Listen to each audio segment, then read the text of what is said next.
सबसे पहले देखिए, मैक्सिलोफेशियल सर्जरी को ऑप्ट करने के लिए सबसे पहले आपको बीडीएस करना होगा, बैचलर ऑफ डेंटल सर्जरी। और उसके लिए आपको 12th में जो इंटरमीडिएट है उसमें बायोलॉजी स्ट्रीम आपको लेना पड़ेगा। फिर नीट का एग्ज़ाम देना है। हमारे टाइम पे पहले सीपीएमटी हुआ करता था। और फिर उसके बाद में आपको नीट के एग्ज़ाम देने के बाद में आपको कॉलेज मिलेगा, कॉलेज सिलेक्शन करना है, आपको डेंटिस्ट्री उसमें चूज़ करनी है। फिर उसके बाद में आपको नीट पीजी का एग्ज़ाम देना है, जैसे आपकी डेंटिस्ट्री 5 साल की कंप्लीट हो रही है।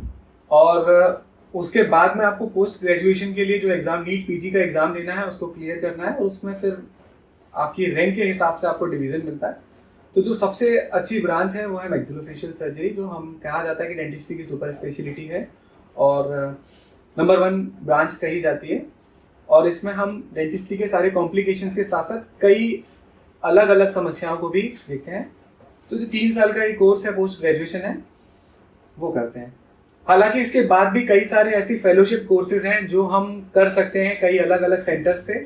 जैसे ड्यूरिंग मैक्सिलोफेशियल सर्जरी की जो पीजी हम कर रहे हैं, रेजिडेंटशिप कर रहे हैं, उसमें भी हमें कैंसर और बाकी चीज़ों को सिखाया जाता है। तो उन्हीं किसी एक एक स्पेशलिटी को पकड़ के हम उसमें भी सुपर स्पेशलाइजेशन और कर सकते हैं और फेलोशिप कर सकते हैं। तो हमारा जो एरिया ऑफ इंटरेस्ट है उसके हिसाब से सिलेक्शन कर सकते हैं आगे भी। अच्छा सर, आपने बताया कि मैं एटा, कासगंज, मैनपुरी में प्रैक्टिस कर रहे हैं। आपने बड़े शहर में क्यों नहीं प्रैक्टिस करना चाहा? देखिए, मेरा जो पोस्ट ग्रेजुएशन हुई थी वो रोहिलखंड मेडिकल कॉलेज से हुई थी जी। और वहाँ से पीजी करने के तुरंत बाद ही जब मैंने अपने फैमिली में बताया कि अब मुझे प्रैक्टिस करने का मन है, मैं चाहता हूँ कि अब मैं शुरू करूँगा अपनी प्रैक्टिस, तो वहाँ मेरे फादर से मेरा इंटरेक्शन था बहुत ज़्यादा। वो मुझसे बोलते हैं कि कहाँ प्रैक्टिस करना चाहते हो? तो मैंने कहा कि मेरा मन तो है कि मैं बरेली या आगरा में प्रैक्टिस करूँ। अच्छा। तो मेरे फादर ने मुझसे कहा कि नहीं, मैं चाहता हूँ कि तुम अपने शहर में प्रैक्टिस करो। तो अब यहाँ कोई मैक्सिलोफेशियल सर्जन था नहीं। बिल्कुल।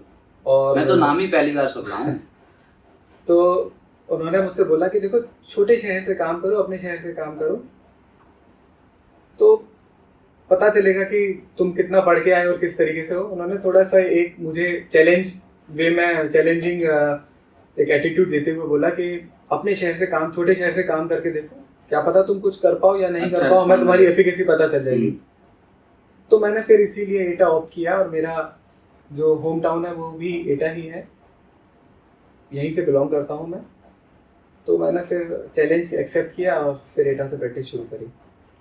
मैं अपने व्यूअर्स को बताना चाहूँ और उन्हें भी ये चीज़ पता थी, जो मैक्सिलोफेशियल सर्जरी, इसमें आप क्या क्या करते हैं, किस तरीके से ये प्रोसेस होता है?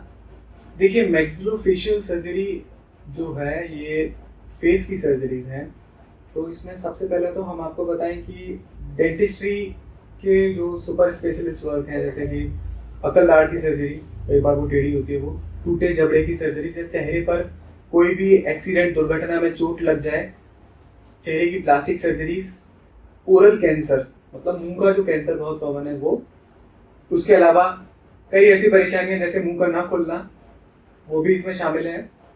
और तंबाकू की वजह से होने वाली परेशानियां, चेहरे पर जन्मजात होने वाली विकृतियां जैसे कटे होठ, तालू का पेशेंट।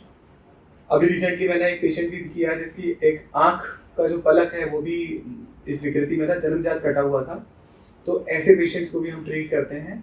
उसके अलावा चेहरे पर किसी भी तरीके का दर्द, trigeminal neuralgia, neuropathic pain, joint related pen, TMT disorders, उसके अलावा फिक्स डेंचर, फिक्स दांत, ये सारी चीजें हम लोग इसमें ऑपरेट करते हैं।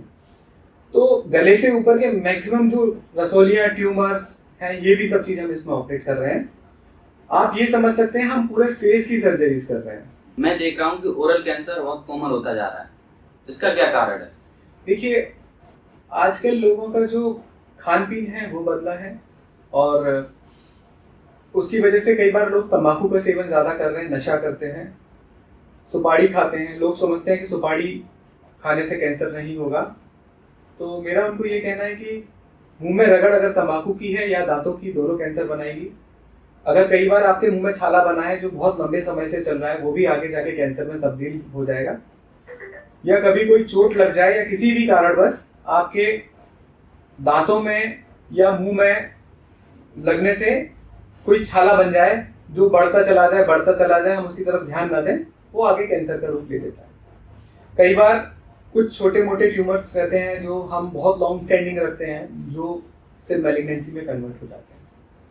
तो सबसे ज्यादा कारण जो है कैंसर का वो यही है कि लोग तंबाकू का सेवन ज्यादा कर रहे हैं आजकल, नशा ज्यादा कर रहे हैं, जिस वजह से प्रॉब्लम है।